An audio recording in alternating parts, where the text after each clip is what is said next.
Olá, eu sou o pastor Rafael Lopes, do Conselho de Pastores aqui de Minas Gerais, e gostaria de compartilhar com você um texto que está no Salmo 92, muito conhecido, a partir do verso 12, que diz assim: O justo florescerá como a palmeira, crescerá como o cedro do Líbano, plantados na casa do Senhor. Florescerão nos átrios do nosso Deus, na velhice darão frutos, serão cheios de seiva e de verdor. Eu creio que quase todos conhecem a palmeira. Há vários tipos de palmeira, mas especialmente essa palmeira lá da região do Oriente Médio. Era uma palmeira que, sobre ela, disseram lá em Israel que aquela terra que manava leite e mel, o mel se referia ao fruto da palmeira, que é a tamareira. Portanto, as tâmaras são frutos muito doces, né? E essa palmeira, ela demora muitos anos para frutificar. Aqui o pessoal fala que quem planta jabuticaba não colhe, né? Mas jabuticaba às vezes demora até 10 anos. As enxerto até com 2, 3 anos já estão produzindo. Mas a jabuticaba, a palmeira, ela demora às vezes 40, 70 anos para florescer. Mas dizem que produz até 100 anos, ela ainda continua produzindo seu fruto. Portanto, essa é a figura que é usada aqui para dizer que o servo de Deus, mesmo na sua velhice, dará frutos. Nós sabemos que há muitos jovens que já são velhos, porque suas vidas foram destruídas por causa das drogas, né? Ou do estresse que enfrentam no dia a dia. E há pessoas idosas, porque perseveram no caminho do Senhor, que são preservados e produzem muito fruto. Nós vemos vários exemplos, tanto na história da igreja, quanto também na Bíblia. E nós vemos especialmente que aqui no Brasil nós tivemos aí algumas missões que foram fundadas por pessoas no meio da sua idade, mas que depois até idosos ainda continuaram trabalhando. Eu tenho em mente uma grande missão, foi das primeiras missões transculturais do Brasil. O fundador, um dia eu estava no escritório de outro fundador, de outra missão, e eles ligaram um para o outro, e eu acompanhei a conversa, e um desses pastores da missão que ligou para aquele pioneiro, falou o seguinte: estou vendo que sua missão vai fazer uma conferência missionária, mas seu nome não aparece aqui. Ele achou estranho, porque normalmente, especialmente na denominação daquele líder, cada pastor que fazia um evento, a foto maior dos preletores era do pastor. E ele achou estranho que nem o fundador da missão estivesse presente na propaganda ali da conferência. Aí essa pessoa disse assim: você sabe, né, como é que são os jovens hoje? Inclusive ele, sua filha, seu genro, já tinham assumido o seu lugar. Muitas pessoas, quando chegam na sua velhice, já são colocados de lado, hoje em dia. E muitos pastores de valor são colocados de lado. Acontece que aquele pastor, em particular, depois que ele foi meio colocado de lado, ele começou a ter uma visão do seguinte, que pessoas aposentadas, mais idosas, tinham todo o tempo do mundo, todo o dinheiro do mundo, e não eram aproveitados. Ele começou então um movimento de oração, e com essas pessoas ele começou a fazer um trabalho missionário, especialmente nas regiões do Brasil onde havia mais necessidade, e o trabalho prosperou, mostrando que não há limite, né, para que Deus possa usar. E uma vez, eu tinha mandado uma mensagem para ele, para esse pastor, porque sabendo dessa situação dele, de estar meio de lado e tal, não sei se isso teve influência na postura dele, mas eu mandei uma mensagem, o meu interlocutor, que ia levar a mensagem para ele, achou muito interessante, falou assim: eu posso usar essa frase? Mas eu falei: não, essa é a minha frase, porque o que eu disse para ele foi o seguinte: que as obras mais importantes da face da terra, na história da humanidade, foram realizadas por homens mais idosos. A gente pode ver, por exemplo, que Abraão foi chamado por Deus já aos 75 anos de idade, e ele se tornou pai de numerosas nações. Através de Abraão veio a nação de Israel e muitos outros povos, e ele se tornou o pai da fé. Então é importantíssimo a pessoa de Abraão, que começou o ministério já idoso. E ele só foi ver os frutos do chamado de Deus mais especificamente, quando ele já estava com 100 anos de idade. Aí nós vemos outra pessoa como Moisés, por exemplo, que libertou o povo da terra do Egito. Ele começou o seu ministério aos 80 anos. Ele ficou lá do zero, né, como bebê até os 40 anos no Egito, como filho da filha de Faraó. Depois ele teve que fugir, ficou em Midian mais 40 anos. E depois, quando o Senhor o chamou, ele já nem pensava em vir mais. E o Senhor lhe deu poder para que ele tirasse o povo da terra do Egito.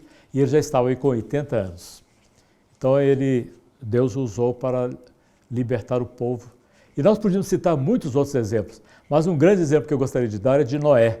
Noé foi com 600 anos que Deus usou. Primeiro Deus falou com ele e ele preparou uma arca para começar uma nova história, uma nova humanidade, já na idade bem madura. Nós vimos muitos outros exemplos, como eu disse, o próprio Daniel, que começou jovem e até bem idoso, ele ainda estava nas mãos do Senhor. Outra pessoa também foi Samuel.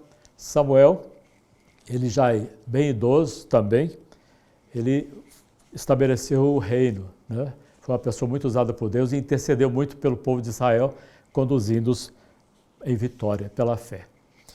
Interessante que os jovens, geralmente a gente entende, o jovem é forte, animado, né?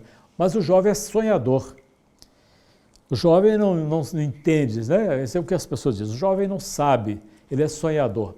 E os velhos já não tem mais, né? Só tem que esperar a morte, porque já são idosos, não tem mais o que fazer. Mas a Bíblia diz que nos últimos tempos o Espírito Santo seria derramado sobre toda a carne. E diz assim, vossos filhos e vossas filhas profetizarão. Os jovens terão visões e os velhos terão sonhos. Olha, os sonhos nos remetem ao futuro. Então o velho pode sonhar com o futuro, porque diz que velho não tem futuro, mas tem, porque o velho é a promessa de Deus, ele sonhará. Já o jovem, do qual se dizia que não sabe nada, que é apenas sonhador, ele passa a ter visão, ou seja, ele passa a conhecer as coisas reais, né? Do ponto de vista de Deus, ele passa a ter sabedoria de Deus. Portanto, Deus é mestre em fazer coisas opostas. Ele abre rios no deserto e abre um caminho seco no mar. Então, para Deus não há impossíveis. Ele pode fazer coisas que os homens não esperam. Ele usa as pessoas mais simples, em vez de usar as pessoas mais poderosas, usa as pessoas que são tidas por nada, que não são, para confundir as que são. Então, Deus tem um chamado para você que pensa que está encostado. Deus pode começar a usar a sua vida ainda hoje, se você se colocar nas suas mãos. Que Deus o abençoe.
Gostaria de convidá-lo então para que esteja conosco em cada última terça-feira a partir das 8h30 na nossa reunião do Conselho, que é realizada aqui no Templo da Igreja Batista Getsemane.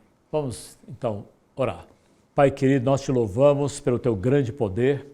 Tua palavra diz que o Senhor dá força, renova as forças ao cansado, o Senhor renova a nossa energia para que nós possamos te servir com toda alegria.